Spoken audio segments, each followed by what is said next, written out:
That's not all that was happening up in the sky over Fresno today. Take a look at this. The KMPH newsroom received dozens of calls and emails from viewers all over the valley about this strange-looking object in the sky. So we sent out one of our photographers who shot this video.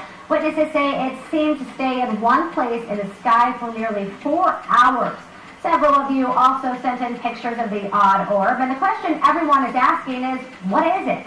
To find out, we called the Fresno Yosemite Airport tower, the air tower, the FAA, and the local Air National Guard. Of course, no one seemed to know what it was. Best guesses are a parachute or a weather balloon. And from those pictures, you can see why they might say that, but could it really be one of those?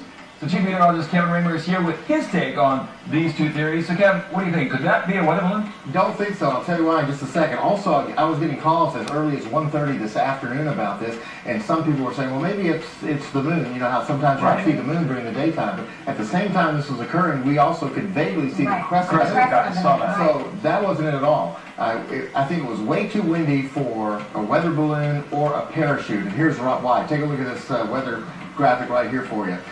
Early this afternoon, the wind at 1,000 feet above the ground was blowing just out of the west-northwest toward the coast at about 30 miles an hour and 70 miles an hour all the way up to 30,000 feet. So if it were a balloon or a parachute, it would have been zipping across the valley. Wouldn't have stayed there for 4 hours. It would not have stayed nearly as stationary as it appears to over about 4 or 5 hours. Called the FAA, Federal Aviation Administration, and also the UFO Center in Washington State, and they don't have a clue. We still have no idea what that was. Definitely creating a lot of buzz in the newsroom and outside of it. But if you have any good pictures too, send them on in to us and we'll share them with everybody. Yeah.